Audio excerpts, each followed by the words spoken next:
సుమన్ టీవీలో మీ business promotions కోసం ఈ కింది నెంబర్ను సంప్రదించగలరు.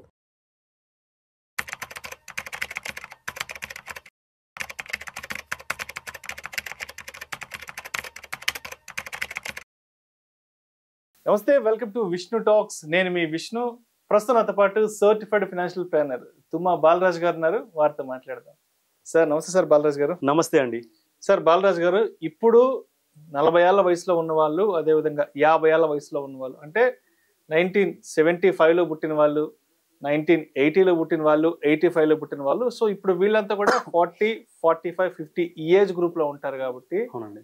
సో ఫైనాన్షియల్ ప్లానింగ్ విషయంలో మరి ఈ ఏజ్ గ్రూప్ వాళ్ళు ఫైనాన్సెస్ ని ఏ విధంగా మేనేజ్ చేసుకోవాలి అంటారు, ఫైనాన్షియల్ ప్లానింగ్ అనేది ఏ విధంగా చేసుకోవాలి అంటారు? ఇప్పటి నుంచి అయినా, అంటే ఆల్మోస్ట్ ఇప్పటికే ఒక కొంత ఏజ్ అనేది ఒక మిడిల్ ఏజ్కి వచ్చేసేసారు కాబట్టి, సో ఇప్పటి నుంచి అయినా, మిడిల్ ఏజ్ నుంచి అయినా ఫైనాన్షియల్ ప్లానింగ్ అనేది ఏ విధంగా చేసుకోవాలి అంటారు? ఇంతకుముందు నేను చెప్పినట్టు ఎకనామిక్ రిఫార్మ్స్ వల్ల జాబ్ ఆపర్చునిటీస్ రావడం మొదలయ్యాయి. దాంతోపాటు మా జనరేషన్లో మేము ఇప్పుడు ఇన్ఫ్లేషన్ మనము 6% చూస్తే 6%, 5%, 5.5%, 4.5% చూస్తున్నాము. మా జనరేషన్లో inflation use to be 13, 14, 15% inflation rate.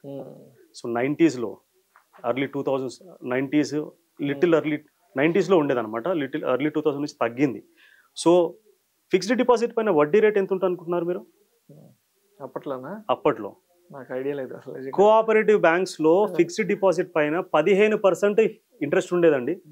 15% interest rate. Almost ఒక 30 years back, maybe 25 to 30 years back. 25 to 30 years 2000కి ముందు, అదే 2000 ఆ టైంకి. సో ఫిక్స్డ్ డిపాజిట్ల పైన 15% కోఆపరేటివ్ బ్యాంక్స్ లో ఉండేది. ఆ ఫిక్స్డ్ డిపాజిట్ల పైన 15% ఇచ్చేసి ఎత్తేసారు కూడా. అది వేరే విషయం లేదండి. చార్మినార్ బ్యాంక్ ఎత్తిపోయింది, ప్రుడెన్షియల్ బ్యాంక్ ఎత్తిపోయింది. సో సస్టైనబుల్ అవ్వలేదన్నమాట. సో ఇవన్నీ కూడా మేము అప్పుడు చూసామన్నమాట. సో చాలా మంది ఆ పీరియడ్లో ఎర్లీ 2000స్లో హైటెక్ సిటీ డెవలప్ అయ్యింది, ఇక్కడ ఉద్యోగాలు రావడం మొదలయ్యాయి. సో విలేజెస్ నుంచి సిటీకి హైదరాబాద్కి మైగ్రేషన్ స్టార్ట్ అయిపోయింది. సో విలేజ్లో ఏదైతే పూర్గా ఉన్న వాళ్ళు కష్టపడి చదివి ఒక స్థాయికి వచ్చి ఉద్యోగం తెచ్చుకున్న వాళ్ళు, they started sending money back to their parents. అక్కడ స్థలాలు కొనడము, ఆర్థికంగా వాళ్ళు బెటర్ కావడము, ఇవన్నీ కూడా మనము చూసామన్నమాట. సో 20స్లో 30స్లో అది మన ప్రైమ్ ఏజ్. అప్పుడు ఏదో చేయాలనే తపన, వరల్డ్కి ఏదన్నా ప్రూవ్ చేయాలనే తపన, ప్రమోషన్ కావాలి, లైఫ్లో ఎదగాలి అనే ఈ ఫీలింగ్ జనరల్గా 20స్లో 30స్లో ఉంటుంది. కానీ 40స్కి వచ్చిన తర్వాత ఇక చాలు, ఫ్యామిలీ గురించి మనం ప్రయత్నం చేస్తున్నాము, పిల్లల గోల్స్ గురించి, రిక్వైర్మెంట్స్ అవన్నీ చూసుకుంటూ ఉంటాము. ఈ 40స్లో మన పర్పస్ ఆఫ్ లైఫ్ ఏంటనేది వెతుక్కోవడం మొదలు పెడతాం, రైట్? ఈ 40s కూడా ఎలాంటి లైఫ్ అంటే, మా జనరేషన్ శాండ్విచ్ జనరేషన్. ఇటు పిల్లల్ని చూసుకోవాలి, అటు పెద్దల్ని కూడా చూసుకోవాలి, చిల్డ్రన్ని చూసుకోవాలి, పేరెంట్స్ని కూడా చూసుకోవాలి. సో అర్లియర్ అంటే ఇప్పుడు 30స్లో ఉన్న వాళ్ళకి కొందరికి ఆ సిచ్యువేషన్ ఉంటుంది, బట్ చాలా మందికి అది ఉండదు. సో అదేవిధంగా ఎవరైతే 60స్లో ఉంటారో వాళ్ళకు కూడా ఉండదు, కొందరికి ఉండొచ్చు, చాలా మందికి ఉండదు. సో మా జనరేషన్కి మాత్రమే we have to take care of the children, also take care of the parents. ఇప్పుడు పిల్లలు ఏమైతే ఉంటారో వాళ్ళు హై స్కూల్లో, కొందరు కాలేజ్లో, కొందరు మ్యారేజ్ టైంలో, మ్యారేజ్ సిచ్యువేషన్లో ఉంటారు. సో పిల్లలకి టైం ఇవ్వాలి. కెరియర్లో ఛాలెంజెస్ బాగా ఉంటాయి. ఇప్పుడు కొన్ని సెక్టార్స్ ఏమైతే ఉన్నాయో వాళ్ళకి ఛాలెంజెస్ ఎక్కువ ఉంటాయి 40స్లో ఉన్న వాళ్ళకి. సో అటు జాబ్ ట్రబుల్, బిజినెస్ ట్రబుల్, దాంతోపాటు పిల్లల రెస్పాన్సిబిలిటీస్ చూసుకోవాలి. ఎయిలింగ్ పేరెంట్స్ ఉంటారు. ఆల్రెడీ 40స్లో ఉన్న వాళ్ళకి పేరెంట్స్ 65, 70, 75 ఆ రేంజ్లో ఉండడం, వాళ్ళని చూసుకోవాలి. సో మా జనరేషన్ లైఫ్ అంత ఈజీ కాదు ఇప్పుడు. We're struggling a lot. So ఆ స్ట్రగుల్ని తగ్గించుకోవాలి అని అంటే మనము ఒక మంచి విధంగా ప్లాన్ చేసుకోవాలి. సో ఫ్యామిలీ యొక్క అవసరాలన్నీ తీరాలి అని అంటే we have to plan well, and we have to plan well in advance. So ఎలాంటి ప్లానింగ్ మనం చేసుకోవాలి? సో ఫస్ట్ అండ్ ఫార్మోస్ట్ ఇన్సూరెన్స్లు ఏమైతే కావాలనో ఫ్యామిలీకి, ఆ ఇన్సూరెన్స్లు అన్నీ చూసుకోండి. లైఫ్ ఇన్సూరెన్స్ కానీ, మీ లోన్లు ఏమైతే ఉన్నాయో అవి ప్రొటెక్ట్ చేసుకోవాలి ఖచ్చితంగా. ఇన్సూరెన్సెస్ ఏమైతే కావాలో అవన్నీ, లైఫ్ ఇన్సూరెన్స్ తీసుకుంటే టర్మ్ ఇన్సూరెన్స్ ద్వారానే తీసుకోండి. ఇన్వెస్ట్మెంట్ రిలేటెడ్ ఇన్సూరెన్స్ చేయకూడదు, ఓన్లీ టర్మ్ ఇన్సూరెన్స్ ద్వారా తీసుకోండి. అదేవిధంగా పర్సనల్ యాక్సిడెంట్, డిసెబిలిటీ కవర్ చూసుకోండి. అండ్ హెల్త్ ఇన్సూరెన్స్ ఆప్షనల్ కాదండి. Health insurance is a must for somebody who is in 40s. ఎందుకంటే ఆల్రెడీ 40స్లో ఉన్న వాళ్ళకి ఇప్పుడు ఆల్రెడీ మనం చాలా స్ట్రెస్ త్రూ లోన్ అవుతున్నాం, రైట్? ఆ స్ట్రెస్ వల్ల ఇప్పుడు బీపీలు స్టార్ట్ అయిపోతాయి, డయాబెటీస్లు స్టార్ట్ అయిపోతాయి, ఇంకా వేరే వేరే చిన్న చిన్న ప్రాబ్లమ్స్ స్టార్ట్ అయిపోతాయి. సో హెల్త్ మంచిగా ఉన్నప్పుడే హెల్త్ ఇన్సూరెన్స్ తీసుకోవాలి. మీకు హెల్త్ ఇన్సూరెన్స్ లేకపోతే తగినంత హెల్త్ ఇన్సూరెన్స్ ఖచ్చితంగా తీసుకోండి. ఎస్ఐపి చేసినంత మాత్రాన, ఏదైనా ఇన్వెస్ట్మెంట్ చేసినంత మాత్రాన మన గోల్స్ తీరిపోతాయని అనుకోకండి. ఎస్ఐపితో పాటు మన బిహేవియర్ కూడా మనం చూసుకోవాలి. కంగారు పడకూడదు, స్ట్రెస్కి లో కాకూడదు. మార్కెట్ వాలిటిలిటీ ఏమైతే ఉంటుందో దాన్ని చూసుకుంటూ స్ట్రెస్కి లోన్ అయ్యామనుకోండి, మనం అనవసరమైన స్టెప్స్ తీసుకుంటాము. అది మన ఇన్వెస్ట్మెంట్ పోర్ట్ఫోలియోని దెబ్బతీస్తుంది. సో ఒక డిసిప్లిన్డ్ వేగా, డిసిప్లిన్ హ్యాబిట్తో మనము రెగ్యులర్గా మన ఇన్వెస్ట్మెంట్స్ చేసుకుంటూ ఉండాలన్నమాట. సో ఇంకోటి ఏంటంటే, real financial freedom means saying no without guilt. No చెప్పడం నేర్చుకోవాలి. మనం 20s ఉన్నప్పుడు, 30s ఉన్నప్పుడు బాస్ ఏం చెప్పినా కానీ మనము సరే ఎందుకు నొప్పించడము, మనకు ప్రమోషన్ కావాలి, అది కావాలి, ఇది కావాలని చెప్పేసి ఎస్ అని చెప్పేసి మనకు నచ్చకపోయినా కొన్ని విషయాలు చేసుకుంటూ వెళ్ళిపోతాం. కానీ 40sలోకి వచ్చిన తర్వాత క్లారిటీ వస్తుంది అనమాట. నా family time important, unreasonable work నాకు ఇచ్చినా కానీ నో చెప్పడానికి అవకాశం చాలా చాలా ఎక్కువ ఉంటుంది. మీరు ఎప్పుడైతే నో చెప్తారో యువర్ అన్రీజనబుల్ థింగ్స్కి వీ హ్యావ్ టు, ఇప్పటివరకు నేర్చుకోలేదా అది మనం నేర్చుకోవాలి. We have to say no to things which will drain our energy. మన టైము, మన ఎనర్జీని, మన మెంటల్ పీస్ని ఏదైతే డ్రెయిన్ చేస్తుందో, అది ఏదైనా కావచ్చు, మీ జాబ్లో కావచ్చు, ఇంటి విషయాలు కావచ్చు, ఇంకేదైనా కావచ్చు, అలాంటి విషయాలకి నో చెప్పడం మనము ఖచ్చితంగా నేర్చుకోవాలన్నమాట. 40sలో ఉన్నవారు రిటైర్మెంట్ని ఎట్టి పరిస్థితుల్లో నెగ్లెక్ట్ చేయకూడదు. సో మనము మన పిల్లలకు మంచి భవిష్యత్తు ఇవ్వాలని ఎప్పుడూ కోరుకుంటాము. సో మంచి భవిష్యత్తు ఇచ్చి మన రిటైర్మెంట్ని మనము నెగ్లెక్ట్ చేసామనుకోండి, సో మనం పిల్లల పైన మనం ఆధారపడిన పరిస్థితి వచ్చిందనుకోండి, ఎలా ఉంటుంది ఆ ఫీలింగ్, రైట్? పేరెంట్స్ ఎప్పుడు కూడా పిల్లలకి ఇవ్వాలని ఆలోచిస్తారు కానీ పిల్లల పైన డిపెండ్ అవ్వాలని అనుకోరు. అన్ఫార్చునేట్లీ డిపెండ్ అవ్వాల్సి వచ్చిందనుకోండి, పిల్లలకి ఇబ్బంది పెట్టినట్టు కదా. సో వాళ్ళు చూస్తారేమో, పిల్లలు చూస్తారేమో, కానీ వాళ్ళు సంపాదించే డబ్బు, వాళ్ళకు వచ్చే ఇన్కమ్ సరిపోతుందో సరిపోకపోతుందో. సో అందు గురించే పిల్లలకి ఎడ్యుకేషన్ చెప్పించడానికి మీ దగ్గర ఏమైనా డబ్బు తక్కువగా ఉంటే లోన్స్ ద్వారా, స్కాలర్షిప్ ద్వారా అది చూసుకోవడానికి వీలవుతుంది. ఎట్టి పరిస్థితిలో మన రిటైర్మెంట్ ప్లానింగ్ నెగ్లెక్ట్ చేయడానికి వీల్లేదు. ఇంకొకటి మనం ఏం చేస్తామంటే, 40sలో ఉన్న వాళ్ళు ఫ్యామిలీ ఫైనాన్షియల్ ఇష్యూస్ ఏమైతే ఉంటాయో, ఫ్యామిలీ ఫైనాన్షియల్ మ్యాటర్స్ ఏమైతే ఉంటాయో వాటి గురించి తరచూ చర్చించరు ఫ్యామిలీతో. సో ఫ్యామిలీ అంటే ఓన్లీ వైఫ్ చిల్డ్రనే కాదు, సిబ్లింగ్స్ ఉంటే, బ్రదర్స్ సిస్టర్స్ ఉంటే, పేరెంట్స్ కూడా ఉంటే, పేరెంట్స్తోని కూడా ఖచ్చితంగా ఫైనాన్షియల్ మ్యాటర్స్ మాట్లాడాలి. ఇప్పుడు హస్బెండ్ వైఫ్ పిల్లలు ఉంటే వాళ్ళకి సంబంధించిన రిక్వైర్మెంట్స్ వేరేగా ఉంటాయి. ఇప్పుడు సిబ్లింగ్స్ ఉన్నారు, పేరెంట్స్ ఉన్నారు, పేరెంట్స్ రెస్పాన్సిబిలిటీ కూడా తీసుకోవాలి కదా. సో మాట్లాడుకోరు, జనరల్గా మాట్లాడుకోకుండా నువ్వు రెస్పాన్సిబిలిటీ తీసుకుంటావా అని అది అన్సెట్ అనమాట. సో అక్కడ ఏమైపోతుందంటే మిస్అండర్స్టాండింగ్స్ వస్తాయి. సో ఈ విషయాలు మాట్లాడడానికి కొంచెము ఇన్కన్వీనియన్స్ ఉంటుంది, కంఫర్టబుల్గా ఉండదు, కానీ ఖచ్చితంగా కూర్చొని మాట్లాడాలి, ఖచ్చితంగా అవసరం అది. సో పేరెంట్స్ ఉన్నారు అనుకోండి, మీకు సిబ్లింగ్స్ ఉన్నారు, పేరెంట్స్ రెస్పాన్సిబిలిటీ ఎలా తీసుకుంటారు అనేది క్లారిటీ ఉండాలి. సో క్లారిటీ లేకపోతే ఎక్స్పెక్టేషన్స్ ఉంటాయన్నమాట, వీడు చూసుకుంటాడు, తను చూసుకుంటుంది అని చెప్పేసి అది ప్రాబ్లమ్స్కి గురవుతుంది అనమాట. ఖచ్చితంగా పేరెంట్స్ని ఎవరు చూసుకోవాలి, ఎట్లా ఫండింగ్ చేయాలి, సో ఫ్యామిలీ ఇష్యూస్ ఏమైనా ఉంటే వాటిపైన మనం మాట్లాడుకొని వాటిని తీర్చుకోవాలి. ముఖ్యంగా ఇన్హెరిటెన్స్ విషయంలో, ఆస్తుల పంపకాల విషయంలో ఇప్పుడు మాట్లాడాల్సిన విషయం. సో మాట్లాడకుండా ఉంటే ఫ్యూచర్లో మీ సిస్టర్స్ కానీ బ్రదర్స్ కానీ ఎవరైనా ఉన్నారనుకోండి, వాళ్ళతోని రిలేషన్షిప్ మంచిగా ఉండాలంటే ఈ విషయాలు ఖచ్చితంగా మాట్లాడాలి. ఇన్హెరిటెన్స్ విషయంలో మీ పేరెంట్స్తో మాట్లాడే, మీ ఆస్తి ఎవరికి ఎలా పంచుతారో అనే ఈ టాపిక్, ఇది సెన్సిటివ్ టాపిక్, మాట్లాడడానికి ఇబ్బంది, కానీ మాట్లాడాలి. సో ముఖ్యంగా మీ పేరెంట్స్ వీలునామా రాసారా లేదా అనేది మీరు చూసుకోవాలి. వీలునామా లేకపోతే మీ పేరెంట్స్ని ఎంకరేజ్ చేసి వాళ్ళు వీలునామా రాసేటట్టు మీరు ప్రయత్నం చేయాలి. కానీ ఎలా సార్, వీలునామా అంటే పేరెంట్స్ అఫెండ్ అవుతారేమో, ఇప్పుడే చచ్చిపోతున్నానా నేను, వీలునామా రాయమంటున్నావు అని అంటారేమో అనే ఫీలింగ్ ఉంటుంది, రైట్? సో ఏం చేయాలంటే, మనం పేరెంట్స్ని సలహా అడిగితే సలహా ఇస్తారు కదా. సో మీరు కొంచెం టాక్ట్ఫుల్గా, స్మార్ట్గా దీన్ని హ్యాండిల్ చేయొచ్చు. ఏం చేయొచ్చు అంటే, మదర్ ఆర్ ఫాదర్, నాన్ననో అమ్మనో వీళ్ళ దగ్గరికి వెళ్ళేసేసి, నేను వీలునామా రాయాలనుకుంటున్నాను ఫ్యామిలీకి, నేను ఎక్కడో విన్నాను, చూశాను, సో ఎలా రాయమంటావు, ఏం చేస్తే బాగుంటుంది అని అడగండి. సలహా ఇవ్వరా? మంచిది రాయమని చెప్తారు. అన్న తర్వాత మెల్లిగా, మరి మీరు రాసారా, మీరు కూడా రాస్తే బాగుంటుంది కదా అని అడగొచ్చు. సో వీలునామా ఖచ్చితంగా రాసుకోవాలి. వీలునామా లేకపోతే అసెట్స్ ఏమైతే ఉంటాయో పేరెంట్స్కి అవి డిస్ప్యూట్లో ఉంటాయి. మోస్ట్ ఆఫ్ ద టైం ఏమైపోతుంది అంటే it is not about the money, it is about the ego. Okay. So parents వీలునామా రాస్తారు కదా, జనరల్గా పేరెంట్స్కి పిల్లలు ఉన్నారు అనుకోండి, 2-3 ఉంటారు. సో 2-3లో ఒకరు మంచిగా చేయవచ్చు, ఒకరు అంత మంచిగా చేయకపోవచ్చు, ఆర్థికంగా ఒకరు బాగా ఉండొచ్చు, ఒకరు బాగా ఉండకపోవచ్చు. అప్పుడు పేరెంట్స్ వీలునామా రాసినప్పుడు పేరెంట్స్ ఏ విధంగా డిస్ట్రిబ్యూట్ చేయాలనుకుంటారు? Parents tend to bring natural justice, అంటే ఇద్దరిని ఈక్వల్ గా చేయాలని ఆలోచిస్తారు, అంతే కదా. అది ఎలా అవుతుంది? మంచిగా చేసేవాడు ఎవరైతే ఉంటారో వాళ్ళకి కొంచెం తక్కువ ఆస్తి ఇచ్చి, మంచిగా చేయని వారు ఎవరైతే ఉంటారో వాళ్ళకి కొంచెం ఎక్కువ ఆస్తి ఇవ్వాలని పేరెంట్స్ ఆలోచిస్తారు. జనరల్గా కొన్ని ఎక్సెప్షన్ కేసెస్ ఉండొచ్చు, రైట్? సో సపోజ్ మీరు ఏమీ చెప్పకుండా వీలునామా రాసే ముందు ఏం చేయాలి అని అంటే, మీరందరూ కూడా, మీరు మెన్ కావచ్చు, ఉమెన్ కావచ్చు, మెన్ అయితే వాళ్ళ వైఫ్తోని, ఉమెన్ అయితే వాళ్ళ హస్బెండ్స్తోని, మీ పేరెంట్స్తోని కూర్చొని, ఎవరైతే భాగస్వామ్యులు ఉంటారో వాటిలో వాళ్ళందరూ కూర్చొని డిస్కస్ చేసుకొని విల్ రాస్తే మంచిది. ఇంతకుముందు చెప్పినట్టు it is not about the money, it is about the ego.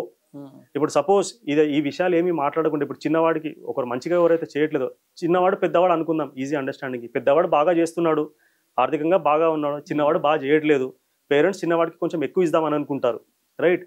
So ఈ విషయాలు మాట్లాడకుండా వీలునామాలో పెద్దవాడికి కొంచెం ఎక్కువ, చిన్నవాడికి తక్కువ రాశారనుకోండి, లేకపోతే పెద్ద కూతురికి ఎక్కువ, చిన్న కూతురికి తక్కువ, లేకపోతే చిన్న కూతురికి ఎక్కువ, పెద్ద కూతురికి తక్కువ రాశారనుకోండి, వాళ్ళు అఫెండ్ అవుతారు.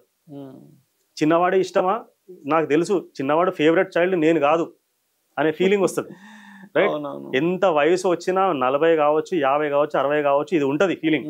సో చిన్నవాడే ఇష్టము మా పేరెంట్స్కి, నేను ఇష్టం కాదు, అందుకోసమే చిన్నవాడికి ఎక్కువ రాశారు, నాకు తక్కువ రాశారు అనే ఒక బిటర్ ఫీలింగ్ వస్తుంది. కానీ యాక్చువల్గా పేరెంట్స్ ఫీలింగ్ ఏంటి? పెద్దవాడు సమర్థుడు, వాడు లైఫ్లో పైకి వెళ్తాడు, ఎట్లాంటి సిచ్యువేషన్ అయినా కానీ నెట్టుకు వెళ్ళగలుగుతాడు అనే కాన్ఫిడెన్స్ పేరెంట్స్కి, అందుకోసమే పెద్దవాడికి తక్కువ రాశారు. వాళ్ళు ఈ ఫీలింగ్ బెటరా లేదా ఆ ఫీలింగ్ బెటరా? కాన్ఫిడెన్స్ ఉంటే ఫీలింగ్ అంటే ఏంది? వాళ్ళపైన నమ్మకం ఉంది పెద్దవాడి పైన. సో చిన్నవాడైతే చిన్నవాడు అవ్వచ్చు, సో ఆ ఫీలింగ్తోని రాస్తారనమాట. సో ఇది డిస్కస్ చేసి ఏమైనా అబ్జెక్షన్స్ ఉన్నా, ఏమైనా డిసగ్రిమెంట్స్ ఉన్నా అప్పుడు మాట్లాడుకొని మీరు వీలునామా రాయాలి. ముఖ్యంగా పేరెంట్స్కి నేను చెప్పేది ఏంటంటే, మీరు ఉన్నంత వరకు, పేరెంట్స్ అంటే ఇప్పుడు 60లో 70లో ఎవరైతే వయసు ఉన్నదో వాళ్ళు, ఆర్ 80స్లో ఉన్న వాళ్ళు, మీరున్నంత వరకు మీ ఆస్తి యొక్క కంట్రోల్ మీ చేతిలో పెట్టుకోవాలి. మీ తర్వాతనే పిల్లల దగ్గరికి వెళ్ళేటట్టు మీరు చూసుకోవాలి.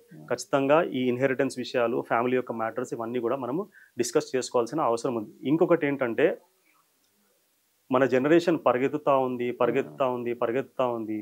సో లైఫ్లో ఇప్పుడు ఇంతకుముందు మనం చైల్డ్హుడ్లో ఉన్నంత హ్యాపీనెస్ ఇప్పుడు ఉందా? ఇప్పుడు లేదు. ఇప్పుడు మనకు కంఫర్ట్స్ ఉన్నాయి. We're a comfortable generation but not a joyous generation. మనం లైఫ్లో కంఫర్ట్ సంపాదించుకున్నాము, మనకు వెళ్ళడానికి కారు ఉంది, ఉండడానికి ఇల్లు ఉన్నది, మొబైల్ ఫోన్ ఉన్నది, we're enjoying all the comforts. But చిన్నప్పుడు మనకు ఆ సంతోషం ఏమైతే ఉందో, ఆ చిన్న తక్కువ రిసోర్సెస్ తోని కూడా మనకు అప్పుడు సంతోషం ఏమైతే ఉందో, ఇప్పుడు ఆ సంతోషం మనము పొందగలుగుతున్నామా? లేదు. ఎందుకంటే we're always worried about what will happen in the future. మనం సంపాదించిన డబ్బు మనకు సరిపోతుందా లేదా అని కాన్స్టెంట్ వరీ. నేను ఒక్క విషయం చెప్తున్నానండి, 23 సంవత్సరాల నుంచి నేను ఫైనాన్షియల్ ఫీల్డ్లో ఉన్నాను. దాదాపు 18 సంవత్సరాల నుంచి ఫైనాన్షియల్ ప్లానింగ్ ఫీల్డ్లో ఉన్నాను. So I'm one of the earliest CFPs in India. Top 600, అంటే ఫస్ట్ 600 లోపల CFPs ఎవరైతే ఉన్నారో నేను ఉన్నాను. టాప్ 10 CFPsలో ఐఎమ్ వన్ అమంగ్ దెమ్.